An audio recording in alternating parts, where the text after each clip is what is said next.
have presented yourself before this troop and asked to be made into scouts. Is this your wish now? This ceremony, you will be received to the Brotherhood of Scouting.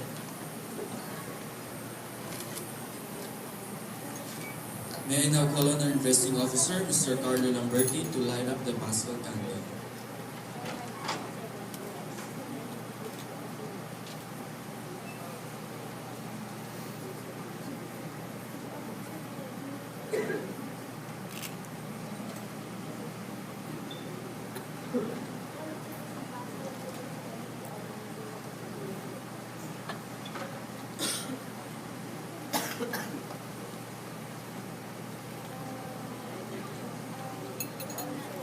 Thank you very much, Mr. Carlo Lamberti.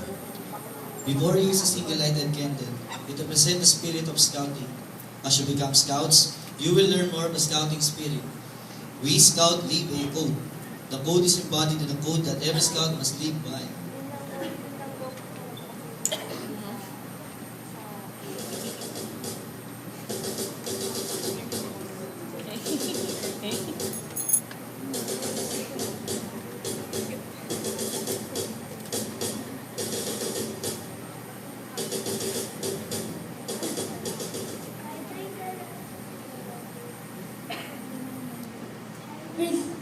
I bring the light of the first point of the scout oath, which is on my honor, I will do my best to do my duty to God and my country. In everything that you do, promise to do your best. If anything doing is worth doing, then it is worth doing well. We who belong to the scouting movement believe in God. We may not all worship Him in the same way, but we are one in faith and belief that He is the supreme being, our Lord and our Master. Our country, the Philippines, deserve our full love and dedication. The pages of our history are brightened by outstanding deeds of self-sacrifice and love of country of great Filipinos. They sacrificed their fortunes, their future, and even their very lives so that this country may exist in freedom and dignity.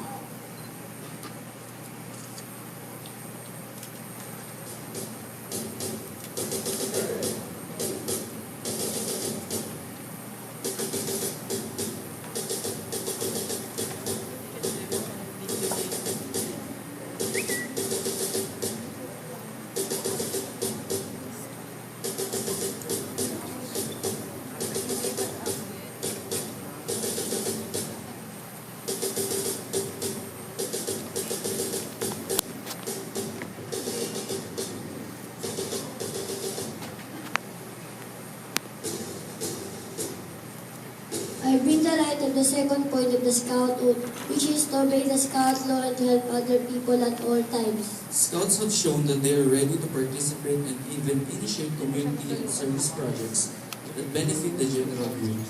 The spirit of noble and selfless service is in the heart of all true Scouts.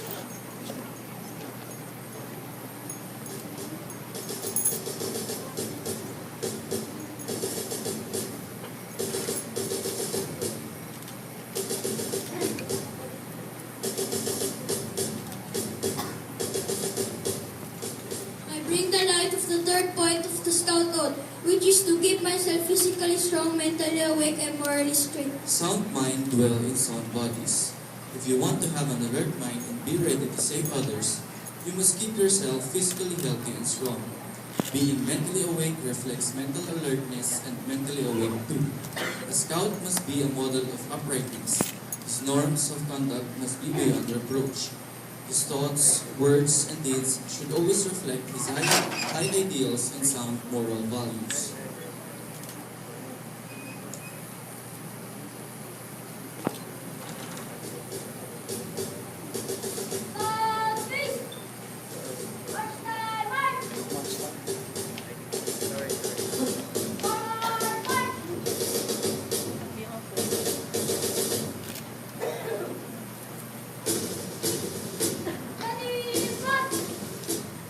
We will now recite the scout oath.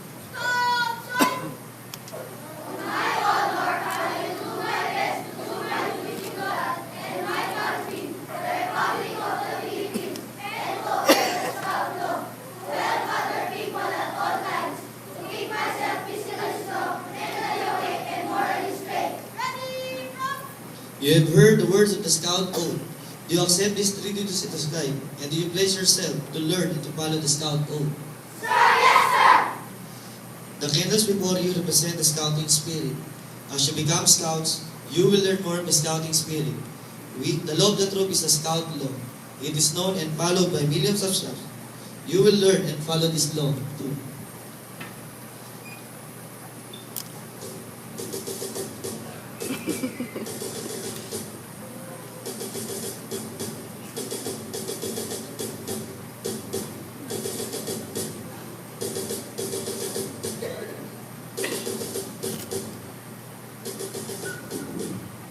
I bring the light of the first Scout law, which is a Scottish prosperity. A scout tells the truth.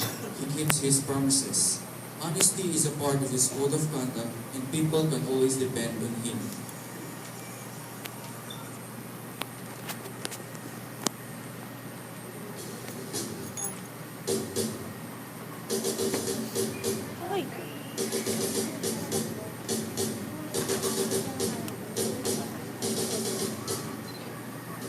I bring the light of the second Scout law, which is the Scottish loyal. The scout is true to his family, friends, scout leaders, school, nation, and world community.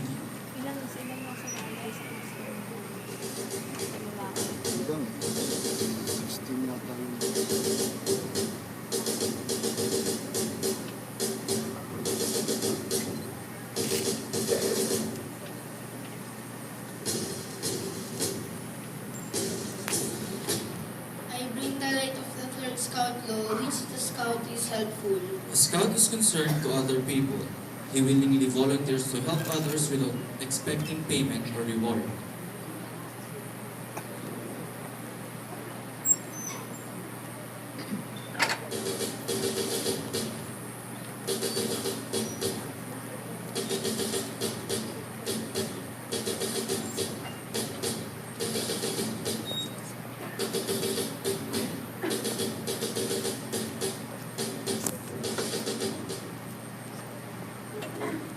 I bring the light of the fourth Scout law, which is Scout is friendly. A scout is friendly to all.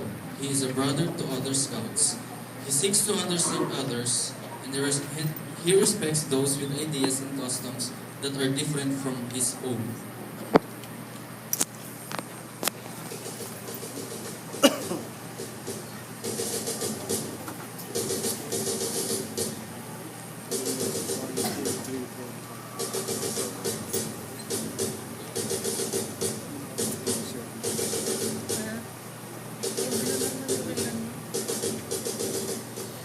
I bring the light of the fifth Scout law, which is a Scout is courteous. The scout is polite to everybody regardless of age or position.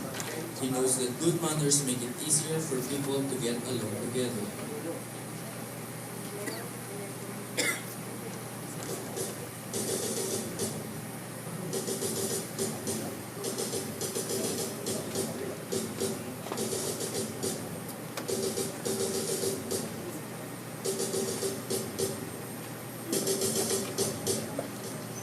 I bring the light of the sixth Scout law, which is a Scout is kind. The scout understands that there is strength in being gentle. He treats others as he wants to be treated. He doesn't harm or kill any living creature needlessly, but will strive to protect and save harmless lives.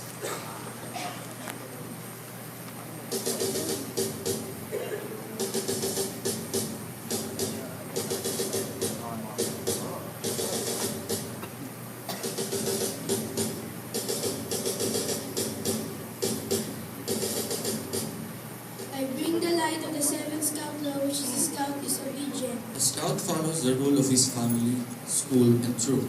He obeys the law of his community and his country. If he thinks that these rules are unfair, he tries to have them changed in an orderly manner rather than disobey them.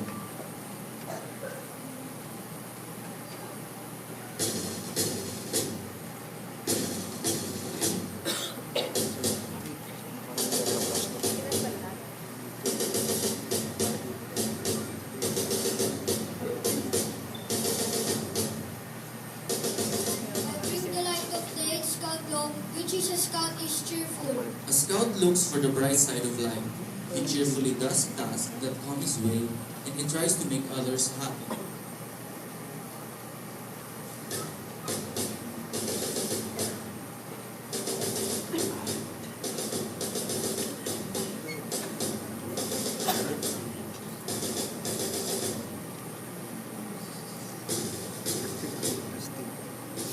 I bring the light of the night scout law, which is a scout is thrifty.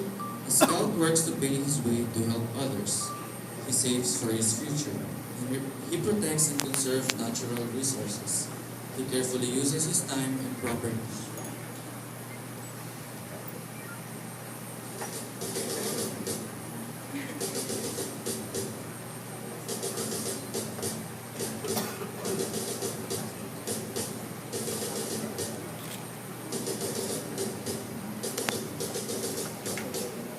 I bring the light to the 10th scout law, which is a scout is brave. A scout can face danger even if he is afraid. He has the courage to stand for what he thinks is right, even if others laugh at him and threaten him.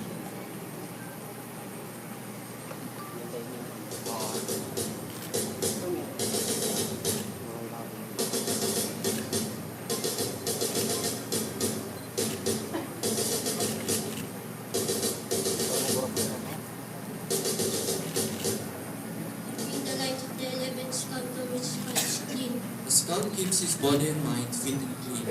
He goes around with those who believe in living by the same ideals. He keeps home and community clean.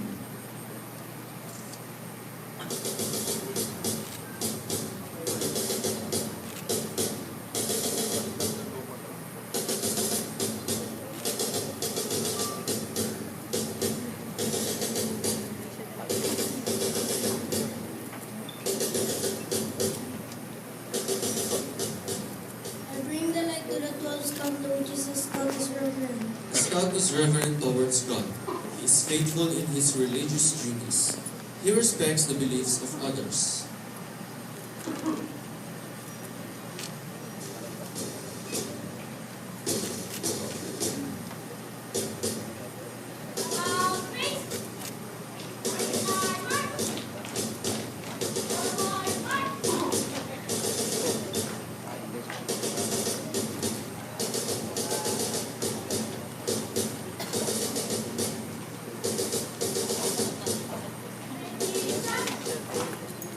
Let us now recite the Scout Law.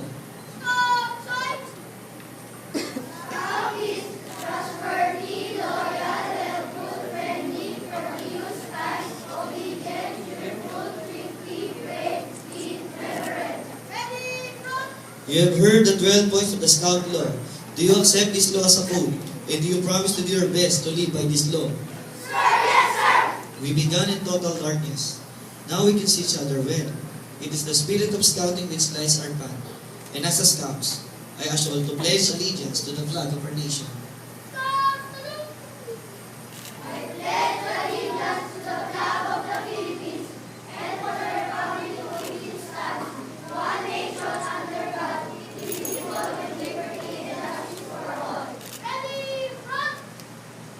We shall now begin the donning of the cap and neckerchief. The sponsors shall come up the stage to don the cap and the neckerchief of their